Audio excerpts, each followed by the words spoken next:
Hello and welcome to video number 67, number 6 in a series of videos where I'll be reading chapters 18 and 19 taken from Rulers of Evil, written by F Tupper Saussy and published in 1999. Once again, I will try to keep the commentary in this video to a minimum. Although this is another long read, I felt it necessary once again to bundle a number of chapters together to maintain the continuity of the author's ideas. The free PDF file for Rulers of Evil is available for download at the link in the description box below. Chapter 18, The Stimulating Effects of Tea. The East India Company was a major subsidizer of the Jesuit mission to Beijing.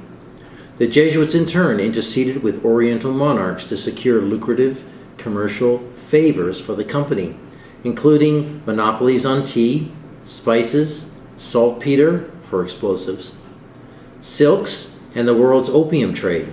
Indeed, according to Reed's Commerce and Conquest, the story of the Honorable East India Company, the company appears to owe its very existence to the Society of Jesus.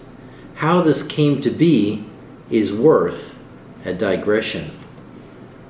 Briefly, in 1853, 4 young commercial travelers, Fitch, Newbury, Leeds, and Story, set out from London with letters of introduction from Queen Elizabeth to the Emperor of China. Somewhere east of the Persian Gulf, they were arrested by the Portuguese for illegally crossing the line of demarcation. Pope Alessandro VI, whose mistress we recall was Julia Farnese, Paul III's beautiful sister, had drawn the line in 1493 from the North Pole through the Azores to the South Pole. All lands west of the line he granted to Spain, and those east to Portugal. The 4 violators were sent in chains to the Portuguese colony of Goa on the western coast of India. In Goa, they were rescued by a fellow countryman, Thomas Stevens. Stevens had influence. He was rector of the University of Goa, and he was a Jesuit priest. Father Stevens arranged their release, but apparently not without certain conditions. Story joined the Society of Jesus. Newbury and Leeds accepted posts in the Goan colonial government. Ralph Fitch proceeded on to China, apparently under an Ignatian oath, otherwise the Portuguese viceroy would not have permitted him to carry on. In 1591, Fitch returned to England and, like Marco Polo before him, tantalized adventurers with the lucrative possibilities of transporting to the Western Hemisphere all the Oriental splendors he'd seen. 8 years later, on September 24th, 1599, with the subscription of a little more than £30, Fitch and several others formed the East India Company. And now in 1773, the East India Company was governed by Freemasons, whose Grand Master since 1772 was the 9th Lord Petre. His mastery would continue until 1777. Related to the Sturtons, Norfolks, and Arundels, the Petre family, pronounced Peter, was highly esteemed by the Society of Jesus. It was the Peters who back in the 16th century bankrolled the original Jesuit missions to England. The East India Company's most powerful political attaché was Robert Petty, Lord Shelburne.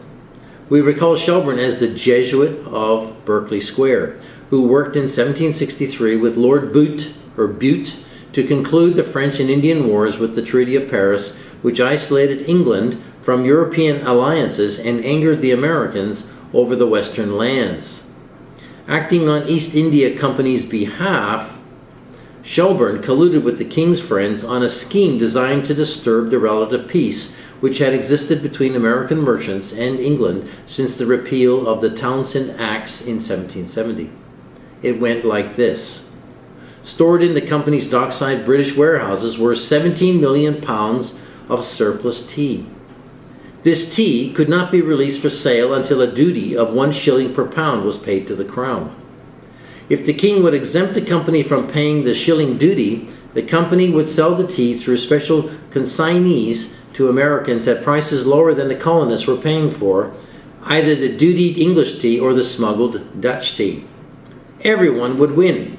The American tea drinkers, still suffering from the depressive effects of the British banking crisis of July 1772, would win. East India Company would win, and with a windfall duty of not 1 but 3 shillings a pound, the Crown would win. The only loser would be the colonial tea merchants, who had been enjoying nice profits on both dutied and smuggled tea.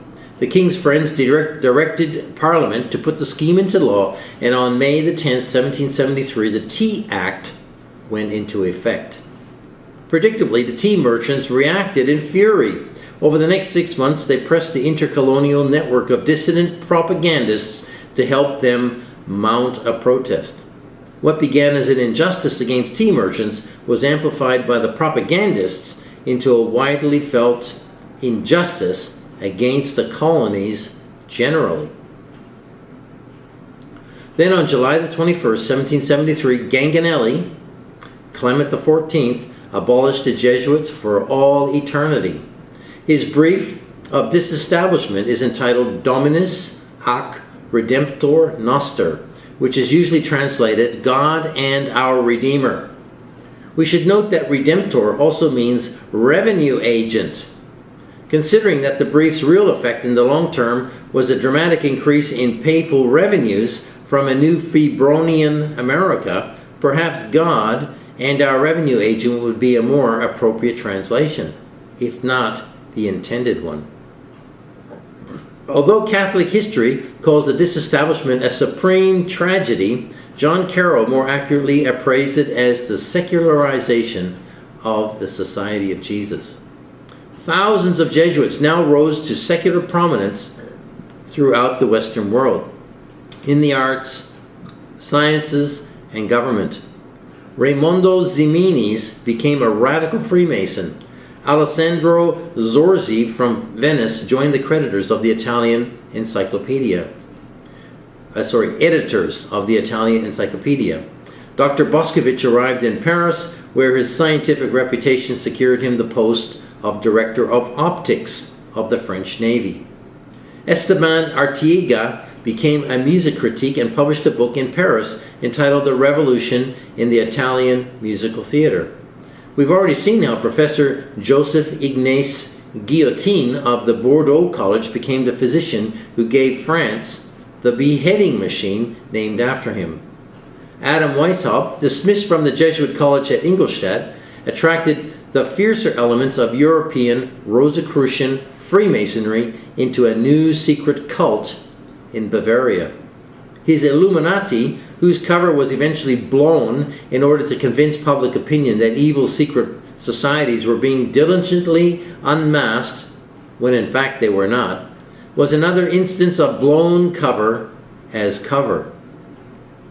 Countless other members of the greatest clandestine intelligence agency the world has ever known, now secularized with the jeering approval of its enemies, crossed the Atlantic to help guide Americans through the pains of becoming the first nation expressly designed to be a Febronian, Bellarminian, democratic, republican church state. What an amazing production, all the more impressive for the complete invisibility of its means. We've seen how the brief of disestablishment was served upon Lorenzo Ricci in mid-August, and how the general was removed to the English College a few blocks away, where he remained for 5 weeks, until late September. Interestingly, the dean of the English College at that time was a 32-year-old Jesuit professor of controversial theology named John Mattingly. Mattingly was an American, said to be the lone American Jesuit in Rome. He was a native of Maryland, a graduate of St. Omer's, and a dear friend of John Carroll, who, as we know, had departed Rome 5 months before Ricci's arrest. Within 15 years, Carroll would invite Mattingly to become the first president of Georgetown University, an offer Mattingly would decline.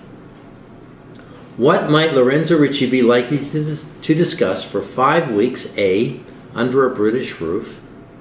B, in the custody of a young American Jesuit. C, at a time when American merchants were incensed at being cheated out of their tea profits by a new law. D. Sponsored by British Freemasons. E. Whose Grand Master happened to be Ritchie's secret servant. Might the general have been conferring with members of the British East India Company, one of the English college's major patrons? Might their discussions have involved to which American ports their tea might be most advantageously shipped and when?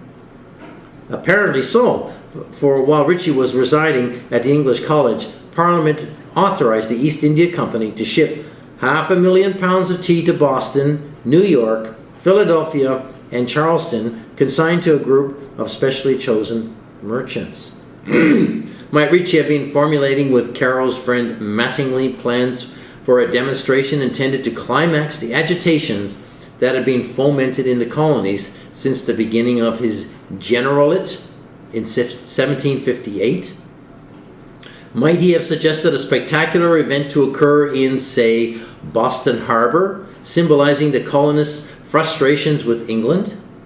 And might not Parliament respond to this event with vengeful measures designed to push the colonists over the brink of rebellion?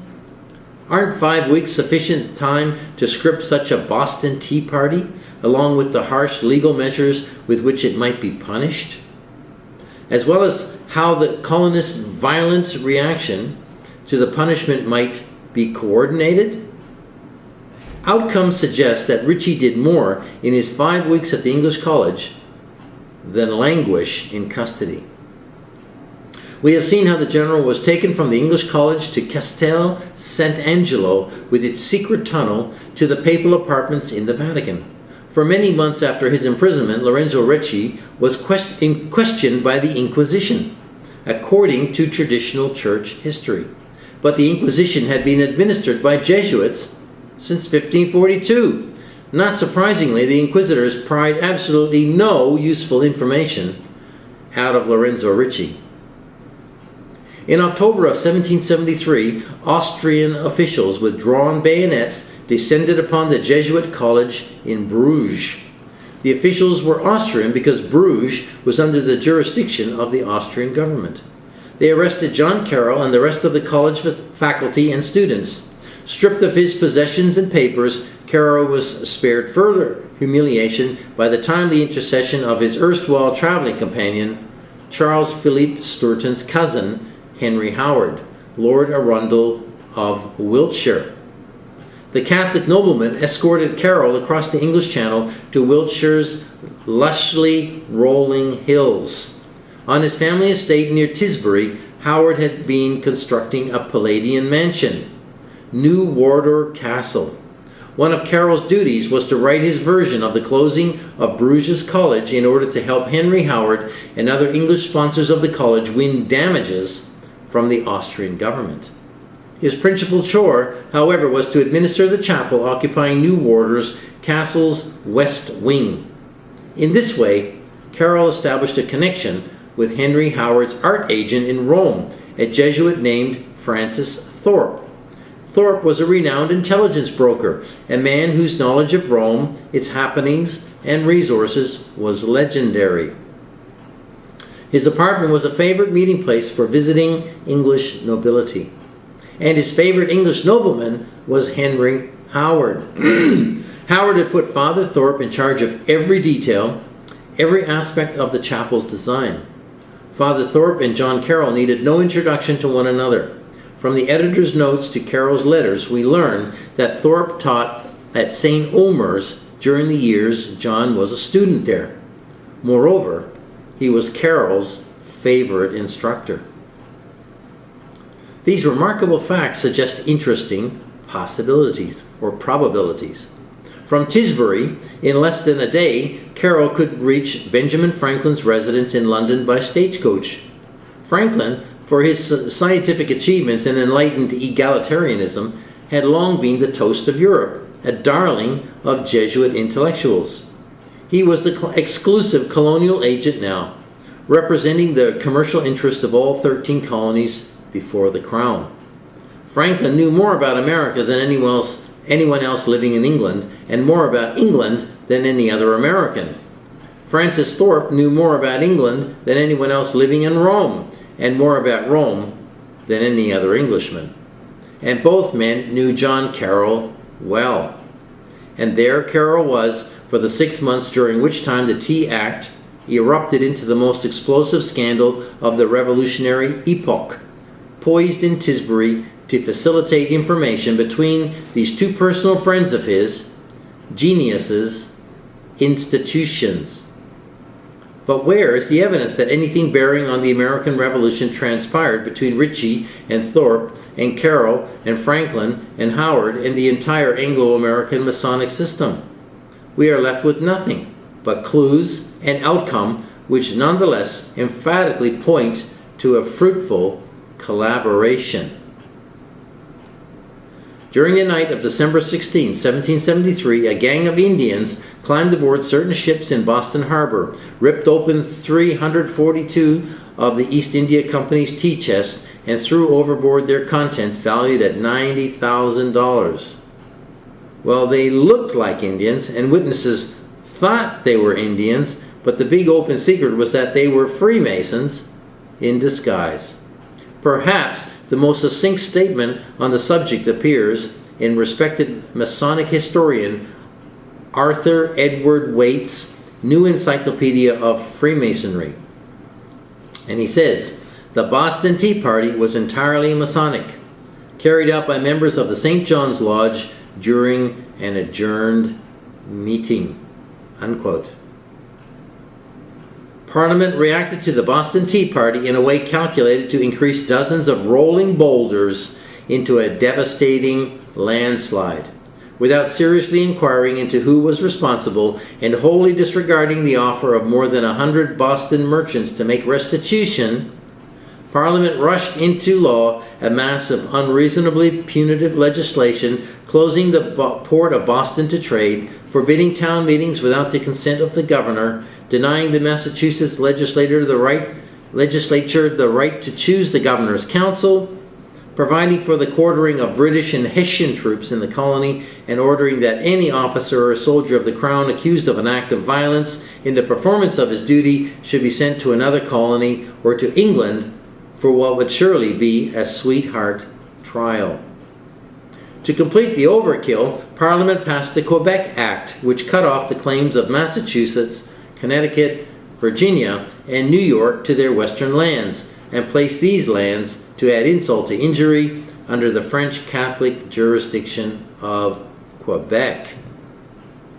So exaggeratedly out of proportion to the offense they were framed to punish, these notorious intolerable acts caused every class of American to sympathize with the Tea Partiers. Suddenly, independence was no longer a radical alternative. The intolerables rendered independence the subject of sensible, serious conversation as never before. Governor Hutchinson was recalled to England and was replaced by General Thomas Gage, who brought an army of 4,000 men to quarter in Boston. Gage vowed severe discipline. The colonists vowed severe resistance. The die is cast. George III wrote to Lord North, the colonies must either triumph or submit. John Carroll left Wardour Castle in May 1774 and sailed for Maryland to reunite with his aged and widowed mother, the former Eleanor Darnall, whom he had not seen in 25 years. The history of Eleanor Darnall is the history of Maryland, which bears some reflection here. In 1625, at about the time young Charles Stuart was inheriting the throne of England from his father, King James I, the Jesuits converted a high government official to Roman Catholicism. That official was Secretary of State George Calvert, the First Lord Baltimore. For the sake of appearances, it was deemed inappropriate for a Catholic to serve a Calvinist monarch. Baltimore resigned his post. Meanwhile, behind the scenes, the Jesuits perfected an audacious marriage arrangement between Charles, now King Charles I, and a Roman Catholic princess, Henriette Marie, sister of Louis XIII of France. The marriage purported to be good for Charles' economic interests. He went out of his way to accommodate the Jesuits. Although a Scottish Calvinist, Charles conducted his monarchy in many respects as though it were Roman Catholic. He systematically weakened England's foreign policy toward Catholic France, the country of his queen. He promoted to the highest levels in the Church of England members of the High Church party, clergymen sympathetic with Roman Catholic ritual and traditions. And he squandered England's resources in a pointless Jesuit-engineered war with Spain. 7 years into his marriage with Henriette Marie, Charles found himself stuck between personal indebtedness to Ignatian creditors and a stingy parliament. In hopes of generating tax revenues abroad, he carved a feudal barony out of northern Virginia and granted it to Lord Baltimore. But Baltimore died before developing the grant. The charter passed down to his son Cecilius Calvert. Calvert, the new Lord Baltimore, called persecuted immigrants desiring religious and tax freedom to participate in a voyage to a place bearing a name dear to Catholics, Maryland, after the Blessed Virgin. Baltimore did not neglect appealing to the irreligious niche as well. A number of his advertisements spoke of the limitless opportunities from settling in Maryland. On November 22nd, 1633, two ships, the Ark and the Dove, set sail from London. The passenger list included 3 Jesuits, 16 to 20 Roman Catholic gentlemen, several hundred predominantly Protestant slaves and laborers, and Cecilius Calvert's brother, Leonard. Leonard Calvert had been appointed Maryland's first governor. The voyage of the Ark and the Dove was spiritually directed by a Jesuit priest named Andrew White. Educated at both St. Omer's and Douai, a professor for 20 years in Portugal, Spain, and Flanders, Andrew White is remembered by the Church as the Apostle to Maryland. Choosing an Andrew for the task was good liturgical Kabbalah on the part of the Jesuits, or Jesuits. Andrew was the brother of the Apostle Peter, the first pope, the rock upon whom Roman Catholicism claims to be established. Andrew is the patron saint of Scotland. King Charles I was a Scot. A personal representative of the king's brotherly attitude toward Rome could not be more eloquently identified than by the simple name Andrew.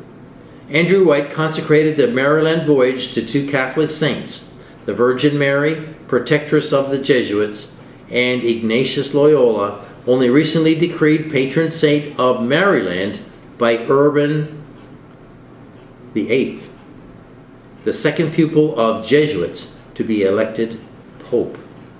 The ships were at sea nearly 4 months. Finally, 123 days from England, on March 25, 1634, the parties reached St. Clement's Island in the mouth of the Potomac River. It was an auspicious day.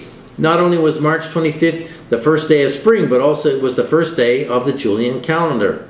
In 1752, the colonies would adopt the Gregorian calendar, which we follow today. On March 25th, Andrew White read the first Roman Mass ever held in any of the original 13 colonies. Then he formally took possession of the land for our Savior and for our sovereign Lord King of England.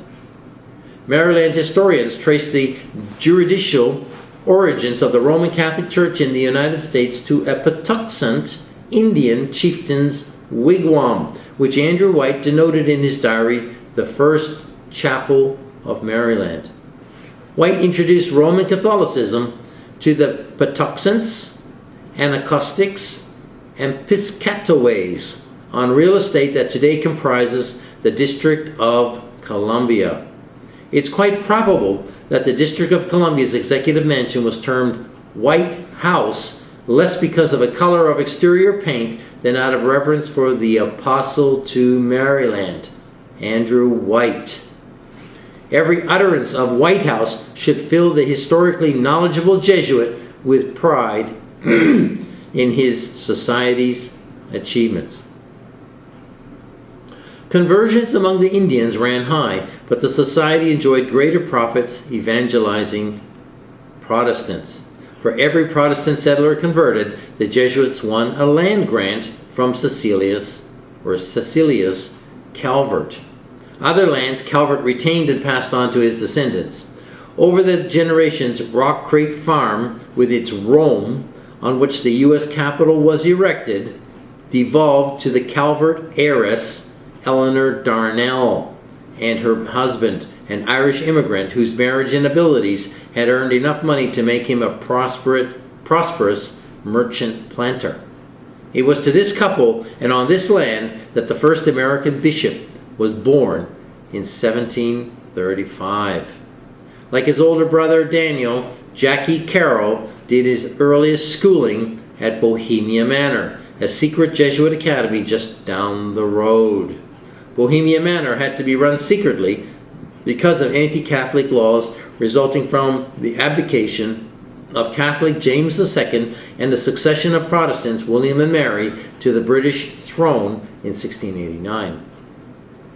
The penal period in Maryland, which would extend up to the American Revolution, served the Black Papacy well by inclining affluent Catholic families to send their sons across the Atlantic to take the Jesuit Ratio Studiorum at St. Omer's.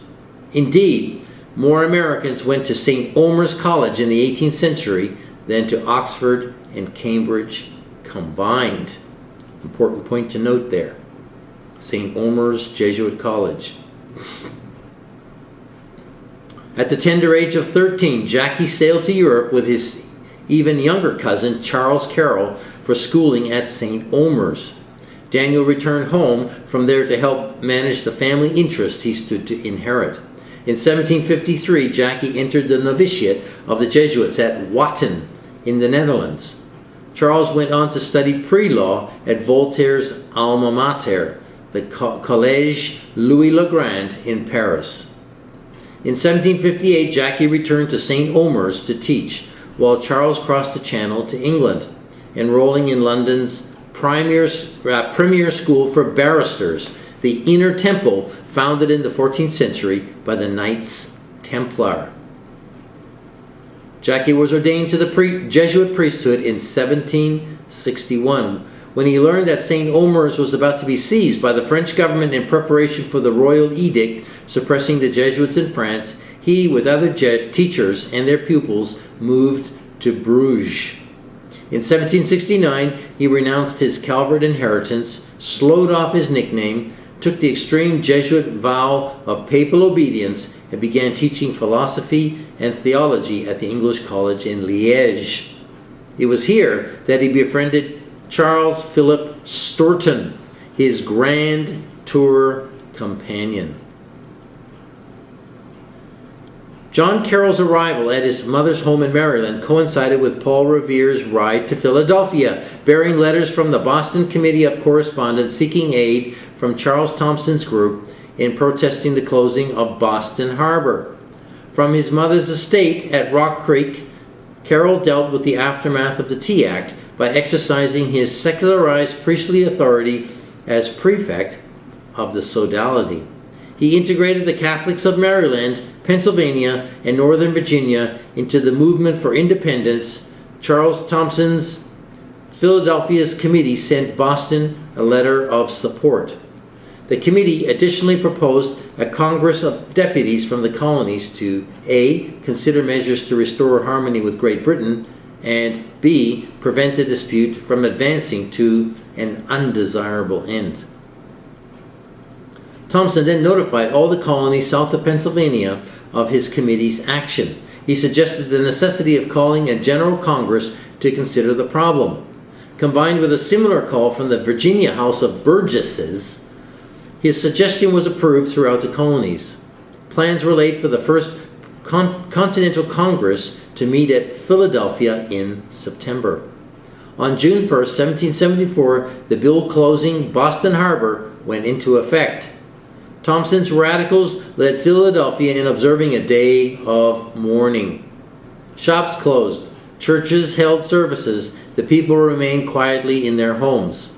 On June 8th, Thompson and more than 900 freeholders petitioned Governor Richard Penn to convene the Pennsylvania Assembly so that it might consider sending delegates to an all-colony Congress to explore ways of restoring harmony and peace to the British Empire. The governor refused their request, which justified Thompson's taking action outside the established order. Thompson called for a town meeting to be held on June 18th.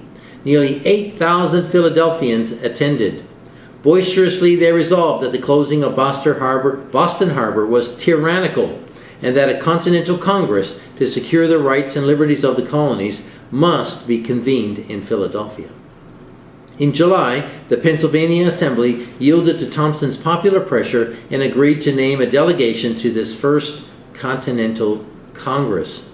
Thompson, however, was not named.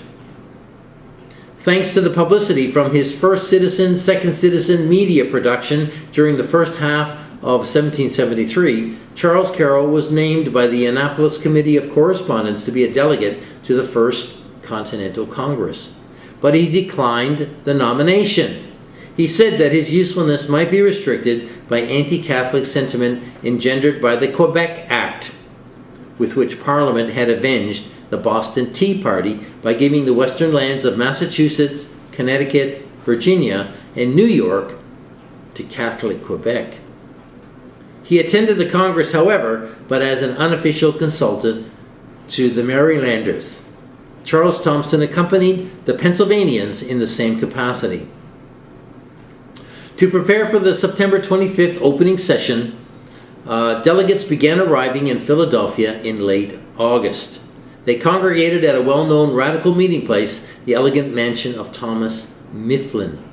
Mifflin had studied classics under Charles Thompson at Benjamin Franklin's Academy, later to become University of Pennsylvania.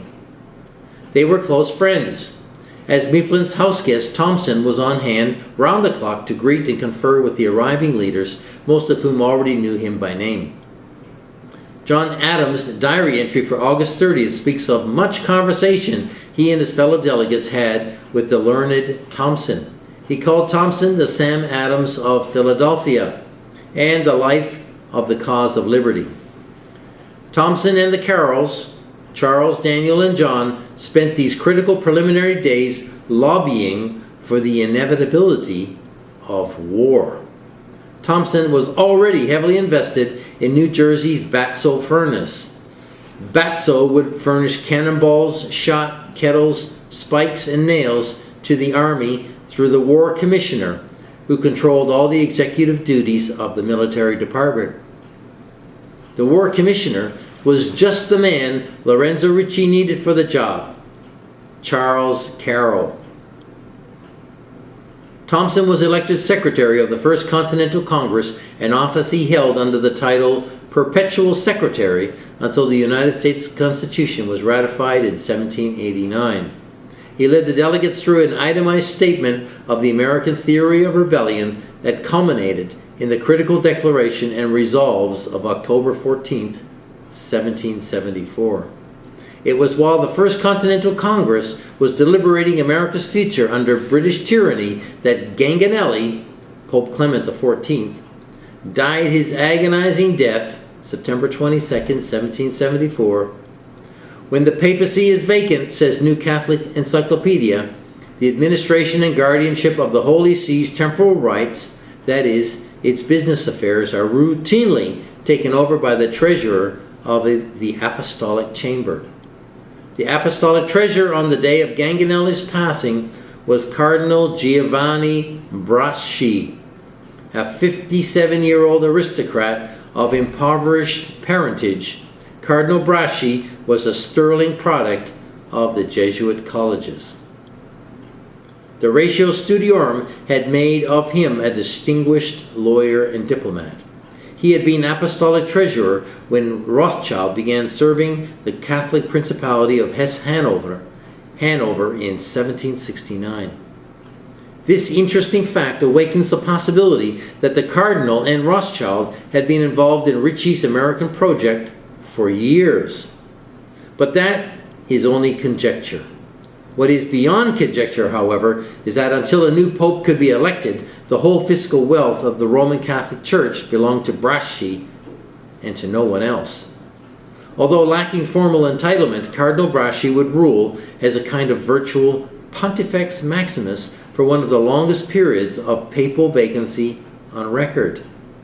Day after day, the conclave haggled over a single issue. What would the candidates do about the Jesuits? Should Ganganelli's brief of disestablishment continue to be enforced or not? Although Lorenzo Ricci was in detention at Castel Sant'Angelo, we know he could easily hop a tunnel carriage to the Vatican for covert meetings with the virtual Pope. In a very real way, Braschi was a creation of Ricci's. Braschi had been made a cardinal under the sponsorship of Ganganelli, whose own cardinalate was sponsored, as we recall, by Ricci.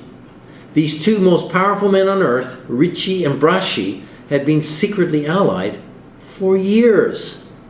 And now, the turn of events had made them invisible and inaudible. These last precious days, in the final bursting forth of Ricci's grand strategy, afforded ideal conditions for Braschi and Ricci to determine face-to-face with the Rothschild emissaries out of public sight and mind how the Vatican's immense resources, money, men, supplies, would be deployed in the coming months and years. In October 1774, for example, colonial agent Benjamin Franklin sent England's most enlightened copywriter, Tom Paine, to beef up the pamphleteers in Philadelphia. The days of papal vacancy wore on. 30, 50, 60, 75, 100 days, 110. Finally, after nearly 5 months of confusion, on February 15, 1775, the 134th day, it was announced that Rome had a new pope. The new pope was a man acceptable to both sides of the Jesuit question. He had tacitly assured the anti-Jesuits that he would continue to enforce disestablishment, yet the pro-Jesuits knew he would enforce it tenderly because of the great intellectual, political, and spiritual debts he owed to the society. The new pope was best qualified for the papacy because he'd been running the Holy See with Lorenzo Ricci for the past 134 days. Giovanni Braschi. Braschi took the papal name of Pius VI. And now plummeted the great avalanche. On February the 9th, 1775, the British Parliament declared Massachusetts to be in a state of rebellion. And on March 23rd, Patrick Henry delivered his famous "Give me liberty or give me death" oration. On April 19th, at a tense daybreak confrontation on Lexington Green between a group of angry colonists and some 800 redcoats, an unseen and unidentified shootist fired on the redcoats from behind a nearby meeting house. This was the shot heard round the world. Although Ralph Waldo Emerson coined that phrase in his Concord hymn of 1836 to describe a skirmish at Concord Bridge 7 miles away and a few hours later. The air on Lexington Green crackled with exploding gunpowder, and when the smoke cleared, 8 colonists lay dead. As the redcoats returned to Boston, they were attacked by ever-increasing colonial militiamen. The Massachusetts Provincial Congress mobilized 13,600 colonial soldiers and placed Boston under a siege that lasted for almost a year. To prevent the spread of the Boston carnage to the Quaker province, the Pennsylvania Assembly named Charles Thompson and 12 others to a committee to purchase explosives and munitions, the leading manufacturers of which happened to be Thompson and Charles Carroll. On May 10th, the Second Continental Congress convened in Philadelphia and named George Washington Commander-in-Chief of the Continental Army. On June 22nd, Congress voted to issue a continental currency, $2 million in unsecured bills of credit to be used in paying the costs of war. On July 3rd, George Washington formally assumed command of the Continental Army. About 17,000 men gathered in Cambridge, Massachusetts. On July 5th, Congress adopted its last humble plea for peace with England, the Olive Branch Petition, written by Charles Thomson and John Dickinson. Governor Penn of Pennsylvania personally delivered the petition to London, but the king's friends prevented George III from seeing Penn or even acknowledging the petition. On July 6, Congress adopted the Declaration of the Causes and Necessities of Taking Up Arms, which fell short of asserting independence, but vowed a holy war of liberation from slavery. On August 23, George III issued a proclamation declaring that all 13 American colonies were in a state of open rebellion. 2 months later, in October, British forces burned Falmouth, what is presently Portland, Maine. The war was on. But from Lorenzo Ricci's vantage point, the war was won. There remained only opportunities now for his enemies, the British Crown and the American colonials, to engage in bloodletting hostilities that would eventually separate and exhaust them both. Divide et impera. Divide and conquer. What to the British was the War of American Rebellion, and to the Americans, the War of Independence, was to General Ritchie the War of Reunification with Protestant dissidents. From it would rise the first Febronian government on earth, a constellation of secular churches called states, led by an electorate of laymen properly enlightened by the Ratio Studiorum, and united under the spiritual guidance of Pontifex Maximus, and paying tribute to Rome for the privilege. United States. The real war over, there began now the unraveling, which was the historical war, the theatrical war. This would consist of a series of bloody battles mounted by Congress and Crown for the people's participation, observation, and commemoration. These events would produce Caesarian Rome's essential emotional cornerstone. Like Virgil's Aeneid, epic national heroes would forge a fictitious national legacy. We must not forget Charles Thomson's candid assessment that the revolution leaders were largely deceptions, men of supposed wisdom and valor who were far inferior to the qualities that have been ascribed to them. And there is evidence, admittedly the faintest hint of evidence, as is so often the case with clandestine warriors, that Lorenzo Ricci communed with these American heroes and gave them instructions on their own soil. This evidence is presented in our next chapter.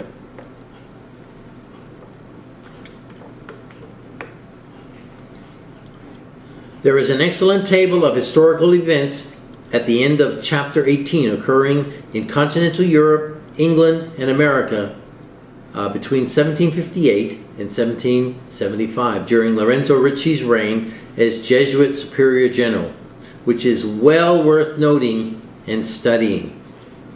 Please download the PDF and read this for yourself. Chapter 19, The Death and Resurrection of Lorenzo Ricci. On November 19th, 1775, officials at Castel Sant'Angelo were presented the following deposition given under oath and signed by Lorenzo Ricci. And I quote, "The Society of Jesus that is dissolved offered no reason or pretext whatever for its dissolution." Unquote. This Ricci's last official statement is a masterpiece of mental reservation, for indeed the society had not offered a pretext or reason for its dissolution, and indeed Lorenzo Ricci had not furnished a pretext or reason for his incarceration. The Jesuits had been dissolved and Ricci imprisoned for no offered reasons whatsoever. Ergo, their dissolution for all eternity was null and void.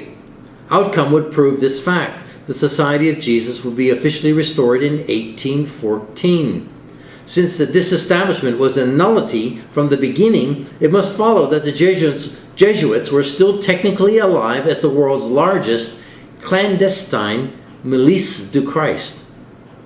Milice, military. Legally, thousands of Jesuits were still bound to their oath of obedience to the Black Papacy. They were free now to expand Roman Catholicism with perfect invisibility and justifying means, dedicating their encyclopedic skills in the useful arts, law, religion, medicine, philosophy, the humanities, finance, commerce, communications, diplomacy, banking, finance, espionage, and intrigue, dedicating all to both sides of the self-extirpating Protestant belligerents. Remember the quote, "Now whether he kill Cassio, or Cassio him, or each do kill the other, every way makes my gain." Unquote. This is the mind of the Black Pope, the Jesuit Superior General. If the Society of Jesus would conquer, or could conquer though believed dead, could not its Superior General do the same? When Lorenzo Ricci died in his cell at Castel Sant'Angelo on November 24, 1775, what if his death was no more physical than the supposed disestablishment of his army? Lesser mystics than Ricci, who secretly commanded the Rosicrucians, were known to die and resurrect at the threshold of important endeavors. According to material available, the Supreme Council of the Fraternity of the Rose Croix, or Rosicrucians, was composed of a certain number of individuals who had died what is known as the philosophic death. When the time came for an initiate to enter upon his labors for the order, he conveniently died under somewhat mysterious circumstances. In reality, he changed his name and place of residence, and a box of rocks, or a body secured for the purpose, was buried in his stead. It is believed that this happened in the case of Sir Francis Bacon, who, like all servants of the mysteries, renounced all personal credit and permitted others to be considered as the authors of the documents which he wrote or inspired. Was it really Ricci's body lying in state at the Cathedral of San Giovanni di Fiorentini during the elaborate funeral mass that Pius VI arranged for him? Was it really Lorenzo Ricci who was entombed beneath the Church of the Jesuits a week later in the vault reserved for generals of the society? Or was it a wax effigy sculpted by artisans upon a corpse of Ricci's dimensions under the direction of John Carroll's collaborator, man about Rome, and art agent extraordinaire, Francis Thorpe? Of course, Lorenzo Ricci would have covered his tracks in sublimely Sun Tzuan fashion, so we can never be sure. But is it not consistent with his authority, resources, motives, and modus operandi, as well as the verifiable outcome of American independence, that the general would feign death at precisely this opportunity and sail to America in order to conduct his orchestrations personally? Reflect on his counsel in the 13 Articles of Sun Tzu, particularly, and I quote, "The great art of a general is to arrange for the enemy never to know the place where he will have to fight, and to carefully withhold from him knowledge of which posts he must guard. If he manages that, and can also hide the slightest of his movements, then he is not only a clever general, he is an extraordinary man, a prodigy. Without being seen, he sees. He hears without being heard. Go to places where the enemy would never suspect that you intend to go. Do not think of gathering the fruits of your victory until his entire defeat has put you in a position where you can yourself reconnoiter surely, tranquilly, and with leisure." Unquote. If the general did sail to America, rather than lie in state, he would arrive not as a conquering hero, but as a gentle, harmless, nameless, scholarly old man who spent most of his time reading. And during the course of his stay, inevitably someone would observe his subtle power over great patriots and write about it. Just such a person was observed and written about. During the fall of 1775, Congress authorized a committee made up of Benjamin Franklin, Thomas Lynch, Benjamin Harrison, and George Washington to consider and recommend a design for the first united colonial flag. The so-called Flag Committee traveled to Cambridge, Massachusetts. There, according to the only known account of its proceedings, given in Robert Allen Campbell's book Our Flag, published Chicago in 1890, the committee mysteriously shared its authority with a total stranger. This stranger was an elderly European transient known only as the Professor. He had arrived from parts unknown at summer's end. The prisoner of Castel St. Angelo had not been publicly seen in 2 years. Ample time to manage Braschi's election to the papacy, relax, pack important things, die the philosopher's death, and take a 3-month voyage to Boston Harbor. Since his arrival, the professor had occupied a guest room in a private Cambridge home where hostess, one of his earnest and intelligent disciples, would remember him in her diary, cited in Campbell's book as a quiet and very interesting member of the family. What the hostess records about the professor matches remarkably what is known about the character of Lorenzo Ricci. For example, the professor is perceived to be more than 70 years of age. Lorenzo Ricci was 72. The professor spoke many languages fluently, displayed an encyclopedic knowledge of history, and was seemingly at home upon any and every topic coming up in conversation. We might expect the very same of Lorenzo Ricci, a distinguished professor of literature, philosophy, and theology at the Roman College, and a well-established confidant of Europe's leading intellectuals, philosophers, and mystics. The professor kept locked away in a large, old-fashioned, cubically shaped, iron-bound, heavy oaken chest a number of very rare old books and ancient manuscripts, which he spent much of his time deciphering, translating, or rewriting. We might expect as much of Lorenzo Ricci, the voracious scholar and publisher of Oriental masterworks. On the morning of December 13, 1775, the committeemen arrived in Cambridge for a midday feast.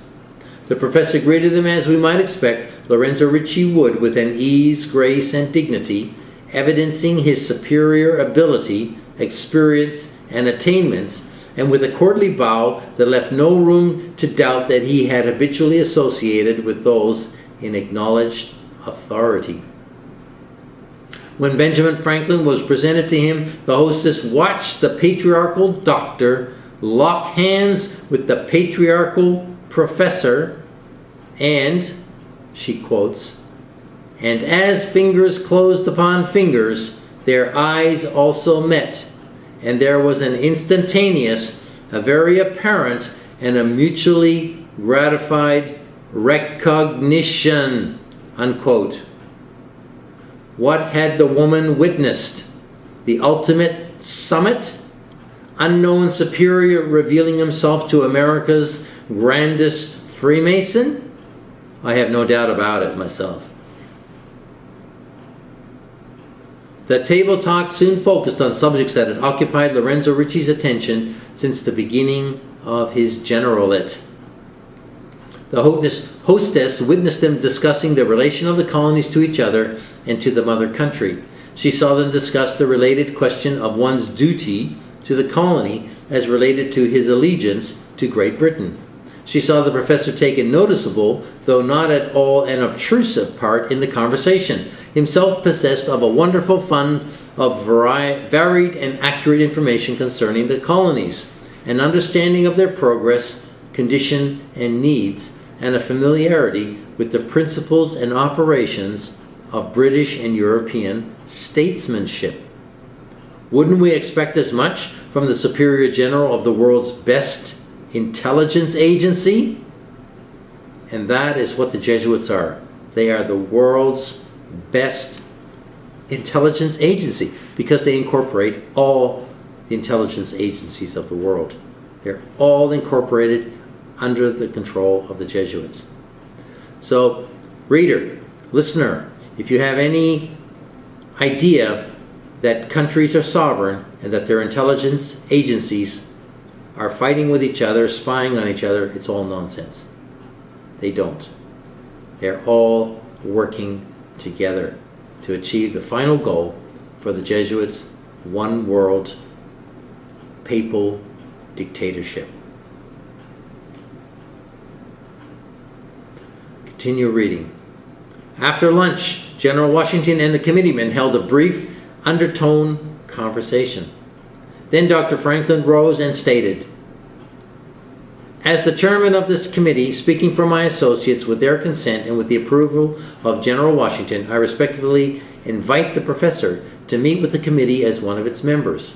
And we, each one personally and urgently, request him to accept the responsibility and to give us and the American colonies the benefit of his counsel." Taking the floor, the professor accepted the responsibility. Then, startlingly, he proposed that his disciple, the hostess, be placed on the committee. And he said, and quoted, "Because she is our hostess, because she is a woman, and above all, because she is a superior woman," unquote.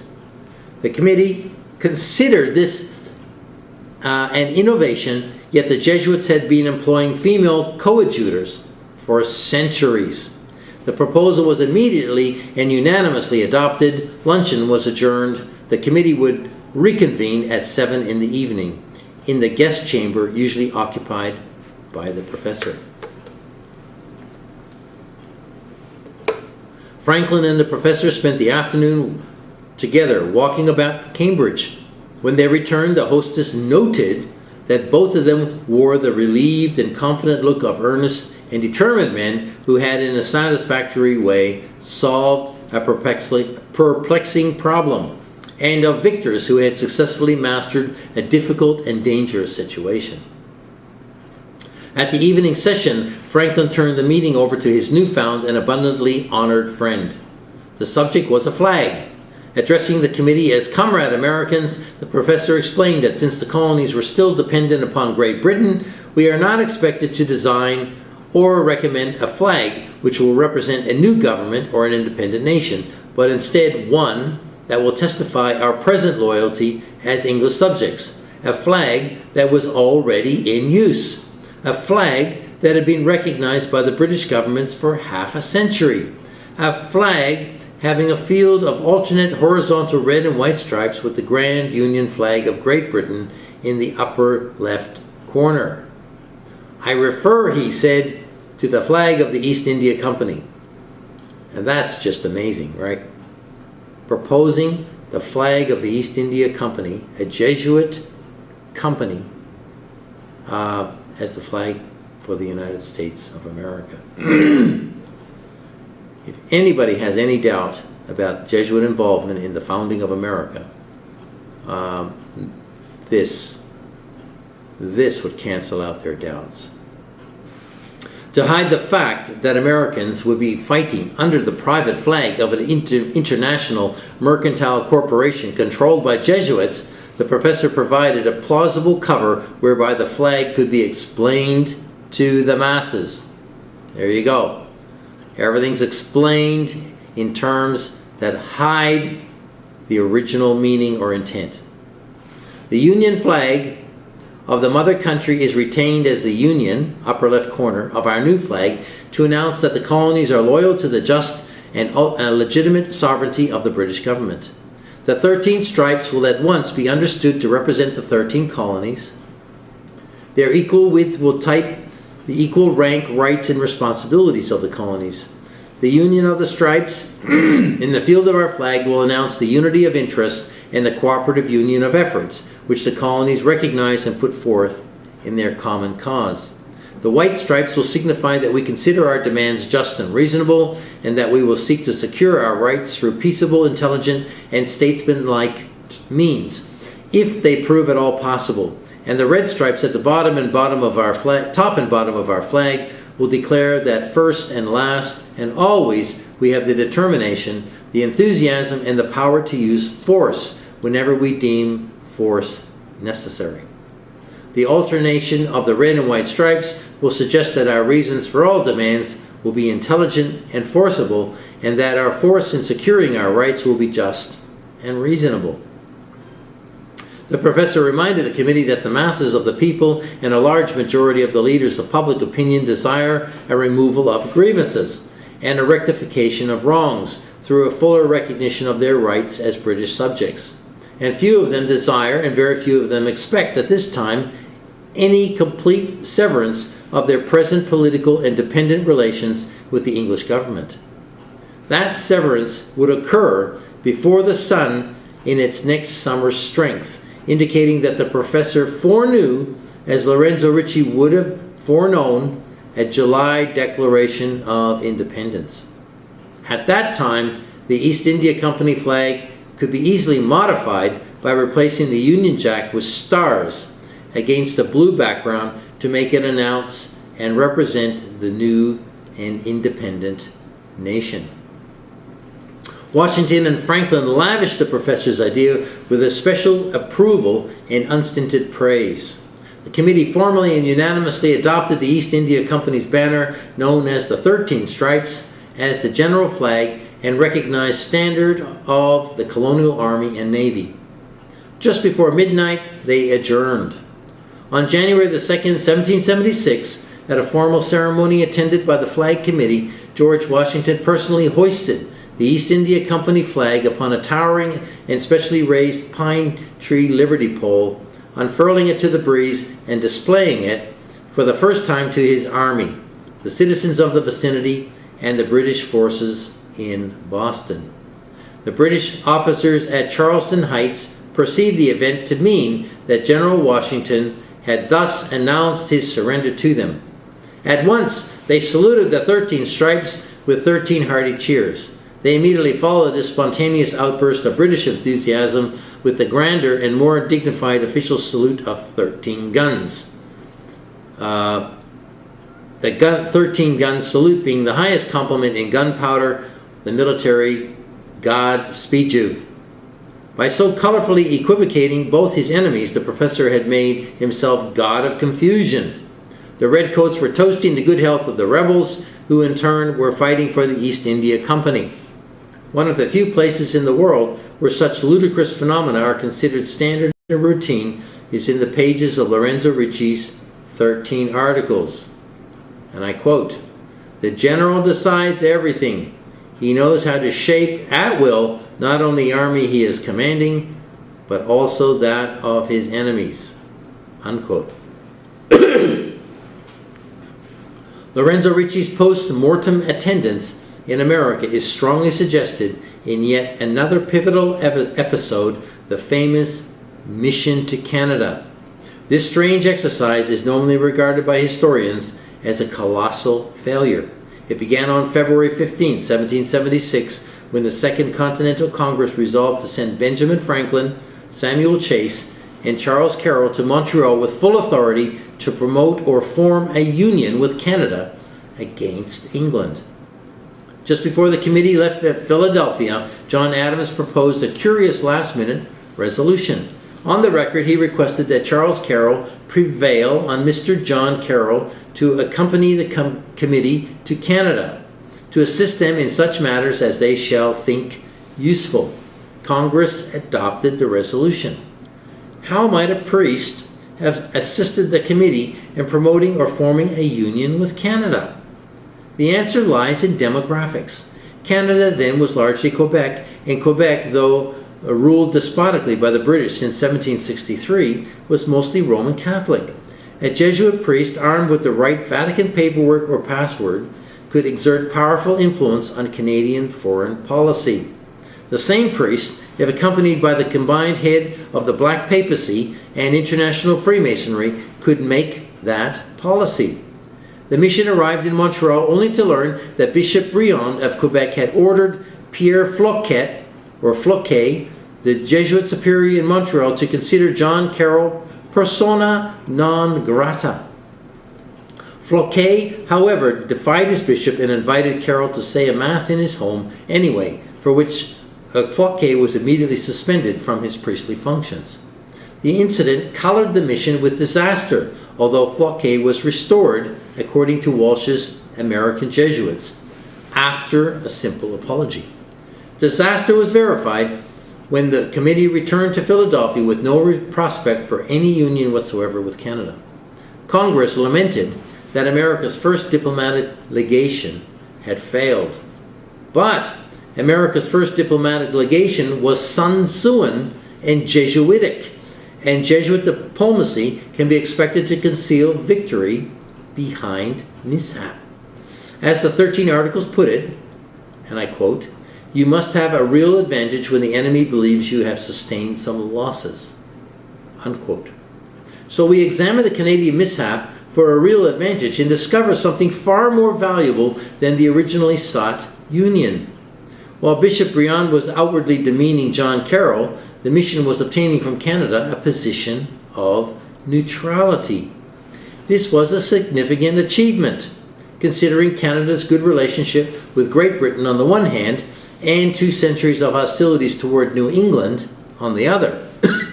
For the colonists, Canadian neutrality removed the threat of a powerful northwestern enemy and cleared the way for a declaration of independence. At Montreal, as at Cambridge, I sensed the presence of someone infinitely more commanding than mere committeemen appointed by Congress. I sensed the presence of the honorary committeeman unlisted in any record, the professor, the fugitive vicar of Christ. Returning from Canada, Benjamin Franklin fell ill. It was John Carroll who escorted him to Philadelphia. At Franklin's invitation, Carroll moved into his home.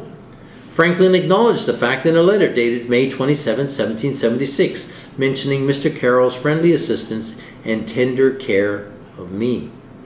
These were critical weeks of countdown to the Declaration of Independence. I wonder who else might have been found under the Franklin roof. Perhaps the professor, with his dynamic oaken chest? Philadelphia was crawling just now with social activists from all over, the very people Lorenzo Ricci had appointed John Carroll as prefect of the sodality to organize. The home of America's preeminent Freemason, with Carroll and perhaps even Ricci in residence, would have become the main clearinghouse for sub rosa congressional business. On July 3rd, 1776, John Adams took pen in hand and dashed off a letter to his wife, Abigail. Adams was a writer of Mozartian facility, concentration, and confidence. Everything he ever wrote was first draft and good. He never struck through words, never edited. His moving hand, having writ, just moved on. Yesterday, he scribbled, the greatest question was decided, whichever was debated in America, and a greater perhaps never was nor will be decided among men. A resolution was passed without one dissenting colony that these united colonies are and of right ought to have full power to make war, conclude peace, establish commerce, and to do all other acts and things which other states may rightfully do. The 2nd day of July 1776 will be the most memorable date in the history of America. I am apt to believe that it will be celebrated by succeeding generations as the great anniversary festival. It ought to be commemorated as the day of deliverance by solemn acts of devotion to God Almighty. It ought to be solemnized with pomp and parade, with shows, games, sports, guns, bells, bonfires, and illuminations from one end of this continent to the other, from this time forward, forevermore. If the Black Papacy truly had orchestrated America's breakaway from England, we would expect to find the second day of July to be rich in Kabbalah and in Roman Catholic liturgical color. The liturgical calendar is a process authorized nowhere in the Bible, through which faithful Catholics may plead with Almighty God for favors through the merits of ascended saints on special feast days. Supposedly, the prayerful performance of an act on a date the Church has consecrated to a saint endows the act with the mystique of the saint, as well as the saint's intercessory prayers to God for success. Maryland history, for example, is grounded in the liturgical calendar. We recall how the original settlers of Maryland, many of whom were Roman Catholics, set sail from England under the spiritual direction of Jesuit Father Andrew White on November 22nd, 1633.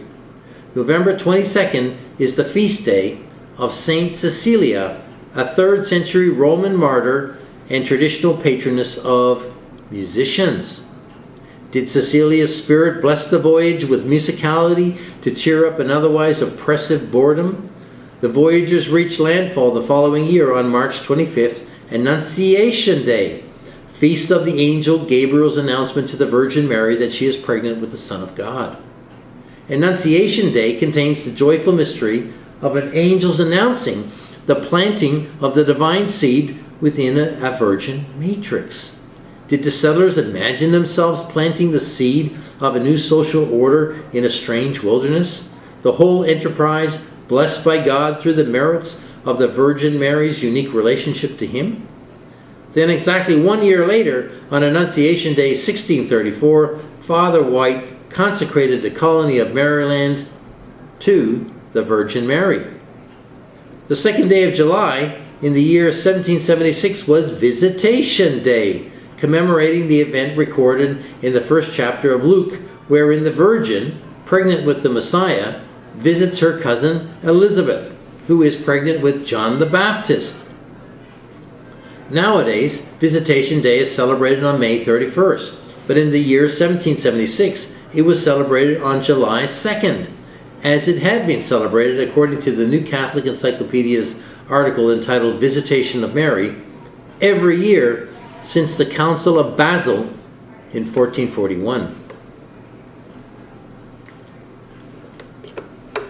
No day in the liturgical calendar is more suited to Bellarminian liberation theology than Visitation Day. St. Margaret Marie Alacoque, whose visions inspired the Jesuit social action cult of Sacred Heart, was a member of the Visitandines, an order of nuns devoted to the Visitation. Visitation Day's scriptural basis is the Virgin Mary's ecstatic sermon to Elizabeth at Luke chapter 1, verses 46 to 55. This famous ejaculation, known as the Magnificat, the opening word in the Latin Vulgate's rendering of the passage, meaning it magnifies, literally defines the social action called for by Sacred Heart in Philadelphia on the second day of July, 1776. And this is it. My soul doth magnify the Lord, and my spirit hath rejoiced in God my Saviour, for he hath regarded the low estate of his handmaiden. For behold, from henceforth all generations shall call me blessed. For he that is mighty hath done to me great things, and holy is his name, and his mercy is on them that fear him from generation to generation. He has showed strength with his arm, he has scattered the proud in the imagination of their hearts. He hath put down the mighty from their seats, and exalted them of low degree. He hath filled the hungry with good things, and the rich he hath sent empty away. Scattered the proud, put down the mighty, exalted them of low degree, filled the hungry, emptied the rich. This is the rhetoric of Christian redemption, yes, but in the context of Lorenzo Ricci's agenda, it's the rhetoric of rebellion to tyranny.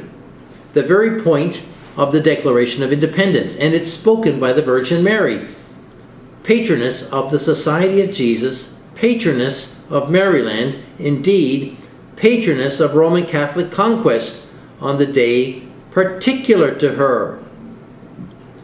Even the year of independence seems divinely validated by the perfect design of 6s and 7s contained within its expression in Roman numerals.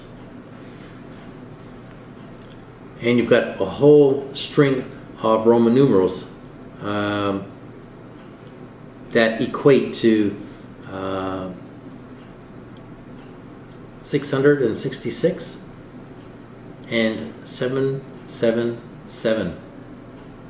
So particularly fascinating is the way the Latin equivalent of 1776 is structured upon 666 and 777. Swiss theologian E.W. Bullinger, in his scholarly guide to biblical arithmography, number in Scripture, says that 6 in the Bible is always associated with humanity, 7 with divinity. The two numbers total 13, which Bullinger says is biblically associated with rebellion. So 1776 really does seem to be a unique convergence of time and human rebellion in the service of a divine ordination.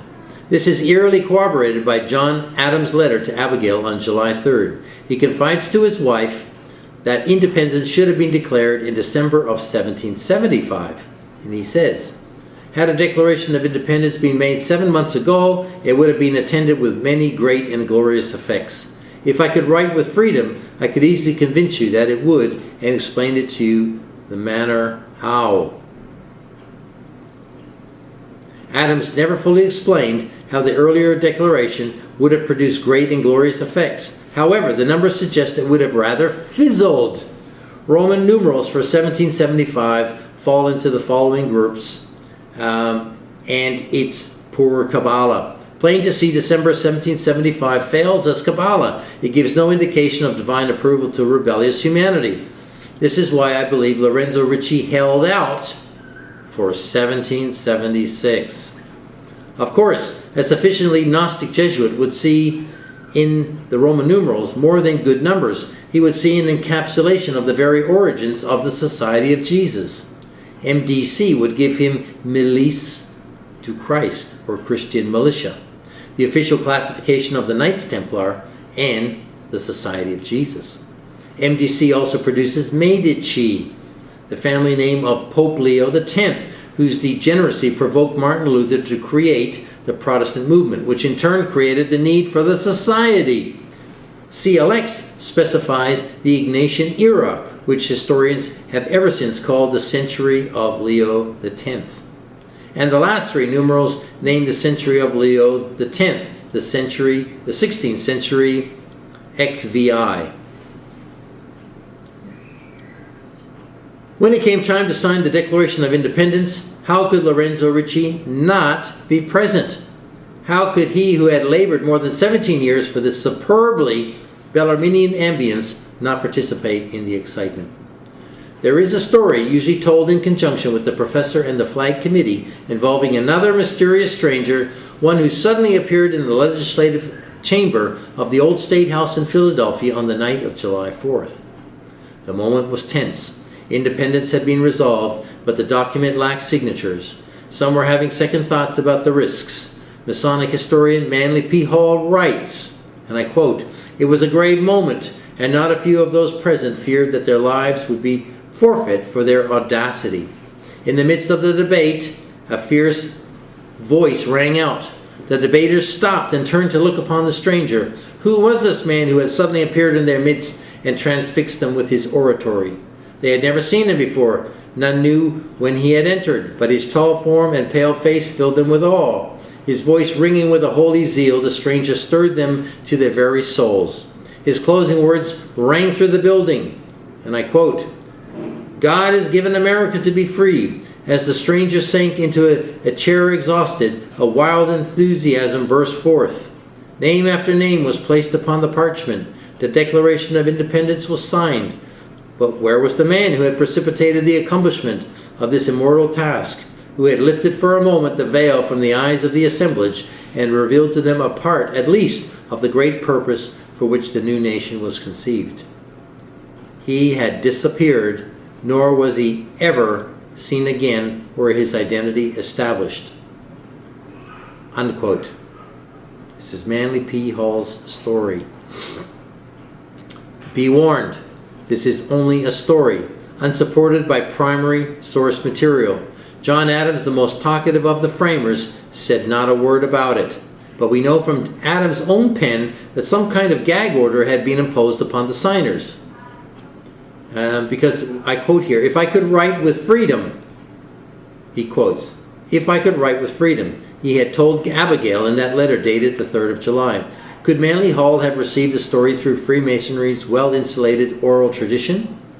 Could the stranger whose voice rang with a holy zeal have been the professor, Lorenzo Ricci?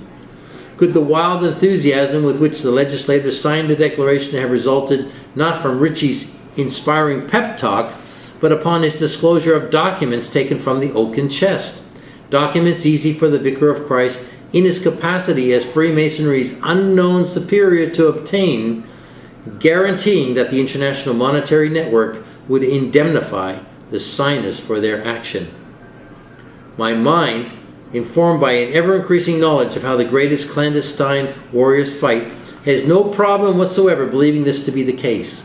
It is exquisitely consistent with the formation of a Febronian union of 13 Protestant colonies ordained to be ruled from a federal city named Rome, a city situated within the Sea of Baltimore under the protection of the patroness of the Society of Jesus. One of the more intriguing clues that the United States of America was established under Regimini Militantis Ecclesiae is the new republic's Great Seal. As we shall see in the next chapter, the seal is legal proof that America's true founding fathers were indeed priests of Rome. Thanks for listening, and I hope to see you in the next video, where I'll be reading chapters 19 to 20. 19 and 20. Please note, I'm thinking about making an additional video as an addendum to these readings with some commentary on this remarkable book, as I feel some things may need clarification or augmentation. Thanks for listening. God bless you. I'll see you in the next video.